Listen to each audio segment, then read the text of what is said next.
예수님은 하나님과 동등한 분이지만 하나님의 뜻을 이루기 위해서 인간이 되셨습니다. 그리고 죽기까지 자기 몸을 내어놓음으로써 인류의 구원을 선물하셨죠. 바로 예수님의 이 마음이 하늘 백성이 품고 살아야 하는 마음입니다. 바울 역시 예수님의 마음을 본받아 자기 몸을 전제로 드린다라고 하죠.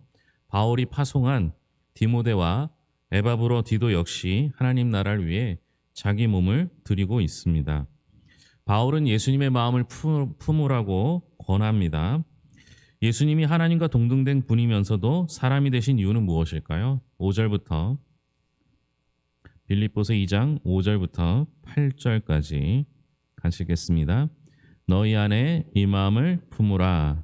곧 그리스도 예수의 마음이니 그는 근본 하나님의 본체시나 하나님과 동등됨을 취할 것으로 여기지 아니하시고 오히려 자기를 비워 종의 형체를 가지사 사람들과 같이 되셨고 사람의 모양으로 나타나사 자기를 낮추시고 죽기까지 복종하셨으니 곧 십자가의 죽으심이라. 예수님이 하나님과 동등되면서도 사람이 되신 이유는 십자가에서 죽기까지 하나님의 뜻에 순종하기 위해서라는 겁니다. 예수님은 원래 하나님의 본체시죠. 삼위일체 하나님은 온전히 조화를 이루며 통일되신 분입니다.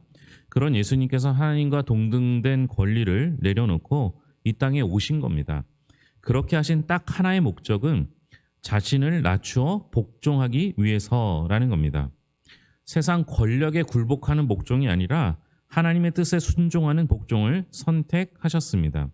하나님께서는 깨어진 하나님 나라를 바로 세우기 위해서 또 다른 폭력적인 방법이 아니라 하나님의 자기 희생의 적 방법을 선택하셨습니다. 예수님은 성부 하나님의 그 거룩한 구원의 뜻을 이루기 위해서 이 땅에 인간으로 오신 것이죠. 하나님은 십자가에 못 박히신 예수님을 어떻게 하셨습니까? 9절부터 11절까지입니다. 빌립보서 2장 9절부터 11절까지입니다. 이러므로 하나님이 그를 지극히 높여 모든 이름에 뛰어난 이름을 주사 하늘에 있는 자들과 땅에 있는 자들과 땅 아래에 있는 자들로 모든 무릎을 예수의 이름에 꿇게 하시고 모든 입으로 예수 그리스도를 주라 시인하여 하나님 아버지께 영광을 돌리게 하셨느니라. 예수님은 어떻게 하셨어요? 다시 살리셨죠? 그리고 모든 이름 위에 뛰어난 이름을 주사 하늘과 땅에 있는 모든 자 위에 주가 되게 하셨습니다. 하나님께서는요, 모든 인류의 죄를 대신하기 위해서 희생 제물을 어린 양이 아닌 자기의 독생자 예수로 삼으셨습니다. 흠도 없고 점도 없는 인간 예수님의 온전한 순종을 통해서 하나님의 구원이 성취되었습니다. 하나님은 예수님의 이런 순종을 의롭게 여기시고 그를 높여 모든 이름에 뛰어나게 해주셨습니다. 놀라운 역전 드라마가 써진 거죠. 하나님은 예수님의 순종을 받으시고 그를 죽음 가운데서 다시 살리사 모든 만물의 주가 되게 하셨습니다. 복음은 고난의 십자가를 통한 영광의 부활입니다. 그러므로 이제 모든 백성은 그리스도를 주로 영접하며 하나님께 영광을 돌려야 하는 것이죠. 성도는 그러면 구원에 대해 어떤 태도를 가져야 합니까? 12절과 13절입니다. 같이 읽겠습니다. 그러므로 나의 사랑하는 자들아 너희가 나 있을 때뿐 아니라 더욱 지금 나 없을 때에도 항상 복종하여 두렵고 떨림으로 너희 구원을 이루라. 너희 안에서 행하시는 이는 하나님이시니 자기의 기쁘신 뜻을 위하여 너에게 소원을 두고 행하게 하시니라. 우리가 가져야 될 태도는요, 두렵고 떨림으로 우리의 구원을 이루어야 한다라는 겁니다. 즉 우리에게 소원을 두고 행하시는 하나님에게 복종해야 한다라는 겁니다.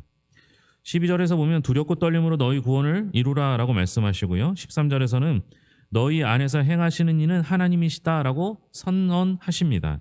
이것은 구원의 이중 특성을 잘 설명하고 있습니다. 본질적으로 구원은요, 하나님의 은혜에 속한 거예요. 내가 어떤 노력이나 내가 무엇을 잘해서 예배를 잘 드려서 말씀을 잘 알아서 열심히 봉사해서 그렇게 해서 구원을 얻는 것이 아니라 전적으로 하나님께서 우리에게 허락하신 것이 구원이라는 겁니다. 그래서 우리는 구원을 은혜로 얻습니다.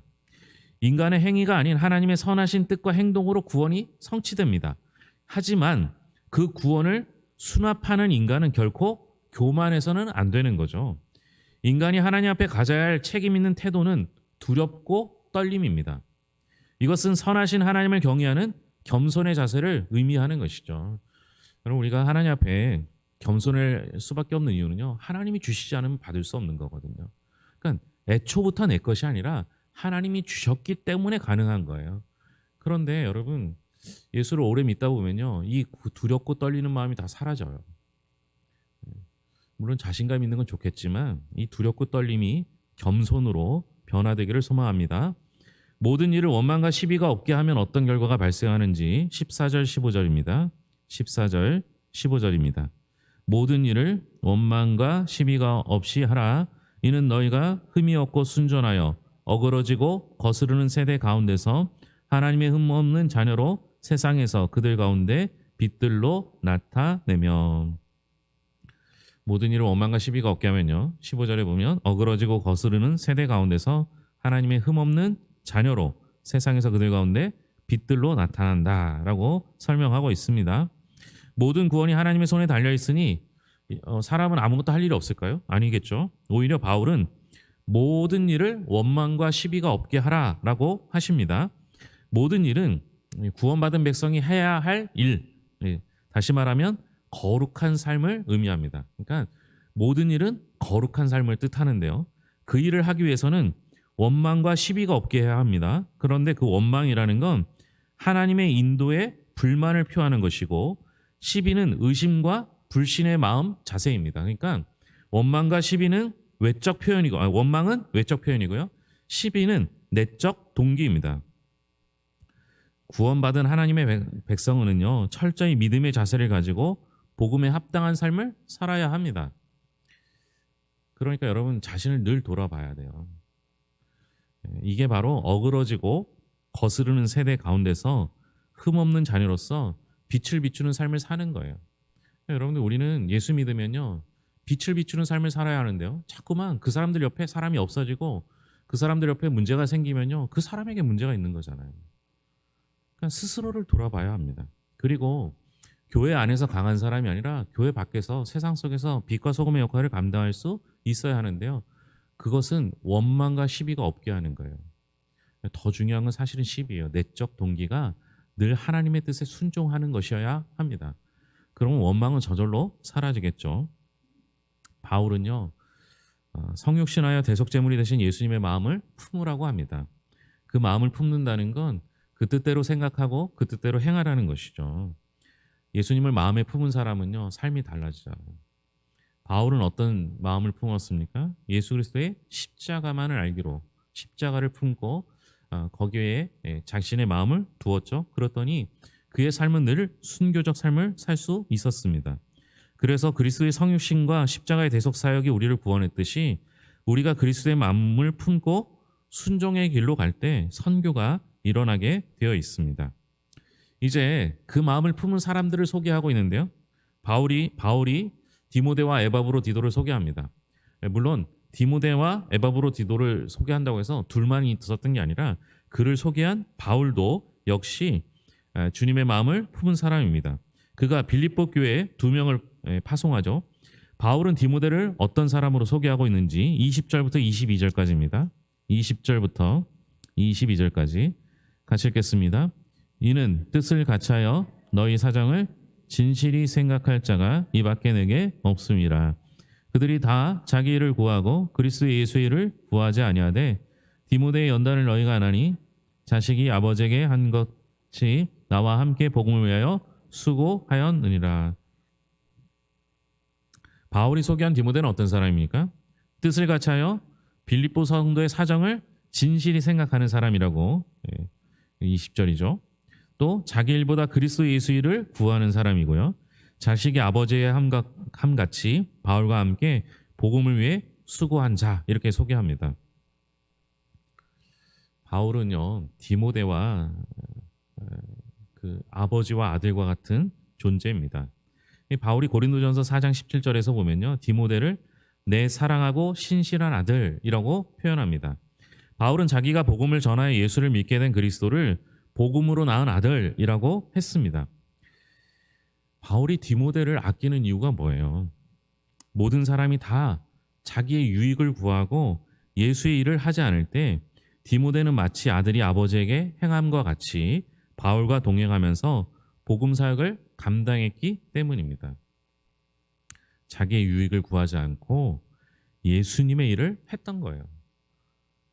그러니까 여러분, 우리가 믿음의 사람이라는 건요, 내 일을 하는 사람이 아니라 하나님의 일을 하는 사람이어야 합니다. 하나님의 일을 한다는 건 내 유익을 따지지 않는 거예요. 무엇이 하나님의 나라에 합당한지, 무엇이 교회의 유익이 되는지를 생각하는 거예요. 근데 다 내 식대로 생각해요. 다 자기가 옳았대요. 그런 게 아니라 디모데는 특별히 바울과 동역하는 입장에서 교회의 유익을 구했던 사람입니다. 디모데는 바울이 믿고 하나님 나라의 사역을 맡길 만한 충성스럽고 신실한 사명자였던 것이죠. 두 번째로 에바브로디도를 이야기하는데요. 에바브로디도를 급히 빌립보 교회에 보낸 이유가 나옵니다. 25절부터 30절까지입니다.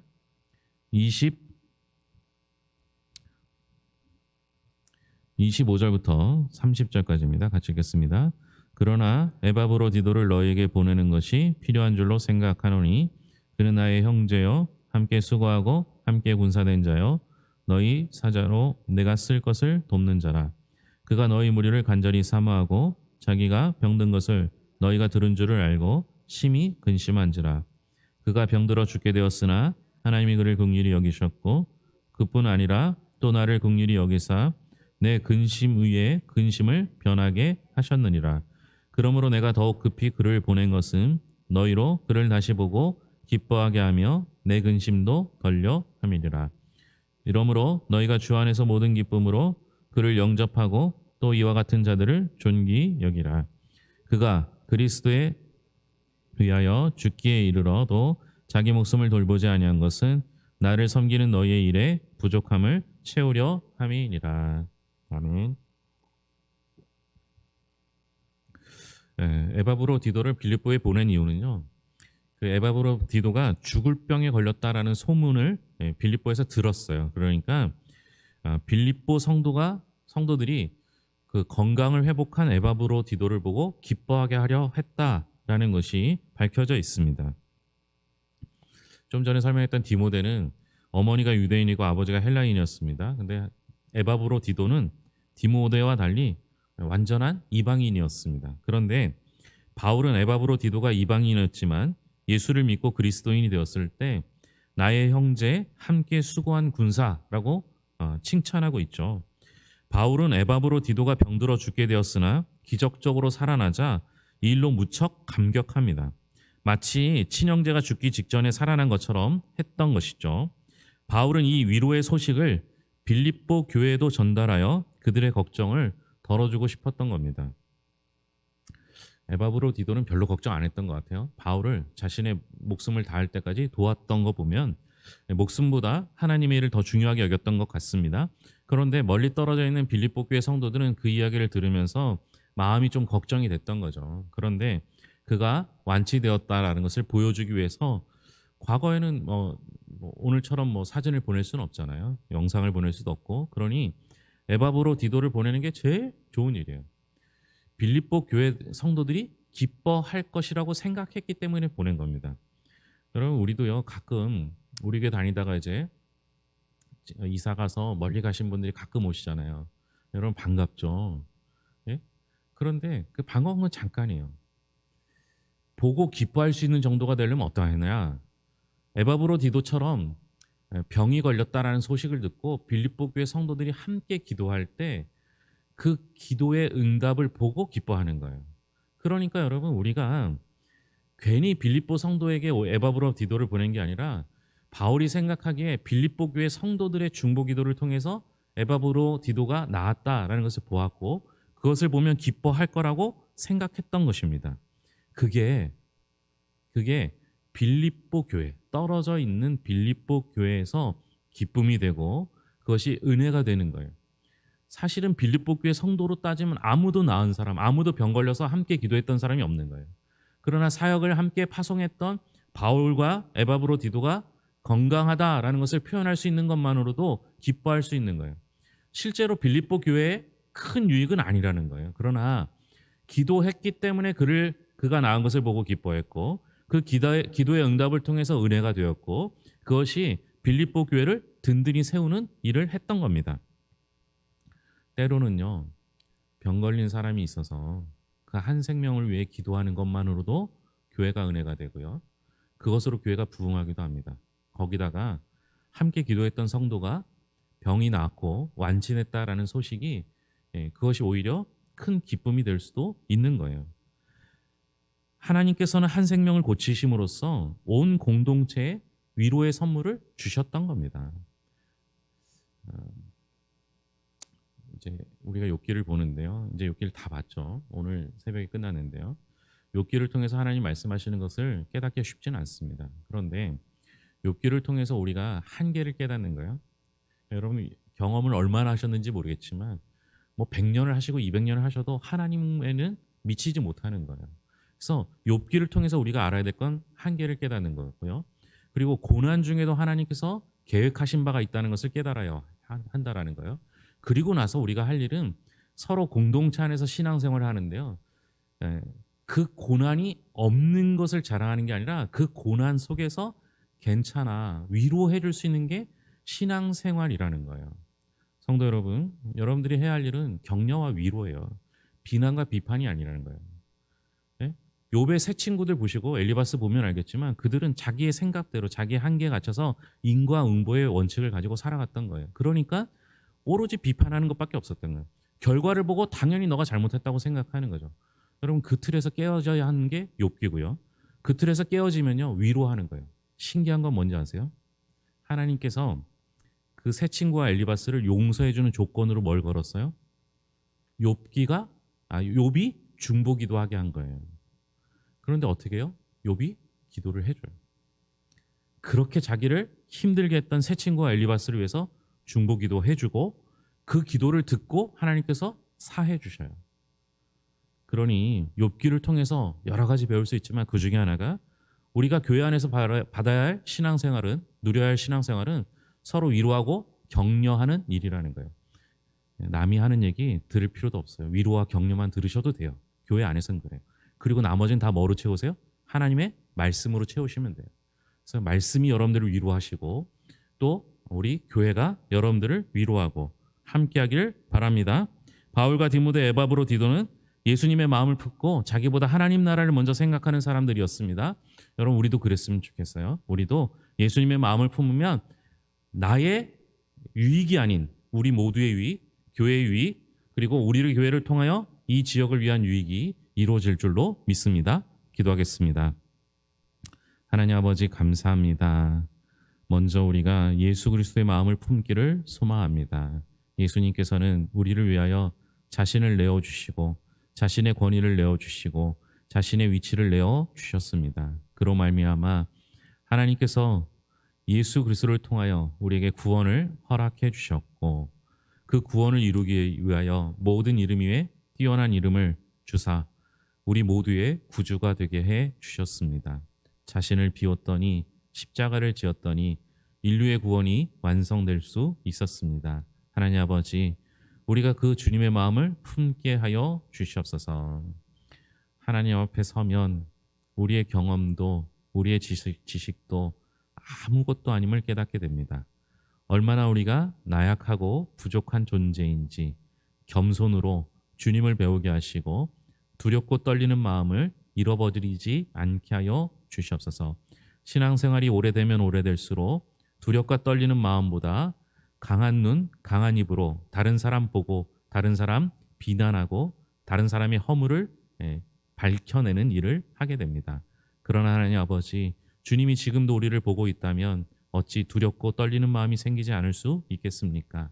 두렵고 떨리는 마음으로 주님 앞에 겸손히 서게 하여 주시옵소서. 두렵고 떨리는 마음으로 예수님의 마음을 품은 바울과 디모데, 에바브로, 디도가 좋은 동역자가 되어서 많은 교회를 개척하고 교회들을 위로하고 세우는 일을 감당하였습니다. 하나님 아버지, 우리 교회가 목회자와 성도들이 서로 돕는 자로 사역할 수 있도록 붙잡아 주시옵소서. 이 땅에 모든 걸 다 잘하는 목회자는 없습니다. 무엇이든 다 잘할 수 있는 목사는 존재하지 않습니다. 그러나 동역하면 서로의 부족함을 메워 온전한 교회로 세울 수 있을 줄로 믿습니다. 바울 역시 부족하였지만 디모데와 에바브로 디도가 그를 도와 부족함을 메웠듯이 우리 교회가 목사의 부족함을 성도들이 함께 메워 완전한 교회, 완벽한 교회, 하나님이 기뻐하시는 교회로 만들어 주시옵소서. 우리가 이 일을 감당할 때 이 지역에 빛이 되는 교회가 되기를 원합니다.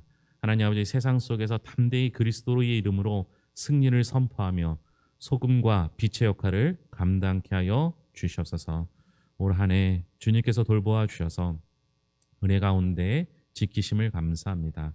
나이가 들수록 몸도 약해지고 또 하나님 아버지, 생각도 고집스러워지지만 그럼에도 불구하고 하나님의 은혜로 또 한 해 연장하오니 주님 붙잡아 주셔서 새해에는 은혜로만 가득 채워지게 하여 주시옵고 위로와 격려의 말만 할 수 있도록 붙잡아 주시옵소서. 주님, 추운 겨울날 이 자리까지 나온 성도들을 기억하여 주셔서 주님 말씀하여 주시옵고 주님이 우리 마음에 친히 들어와 주셔서 주님이 주장하는 모든 사람들이 되게 하여 주시옵소서. 모든 것을 예수님의 이름으로 기도합니다. 아멘.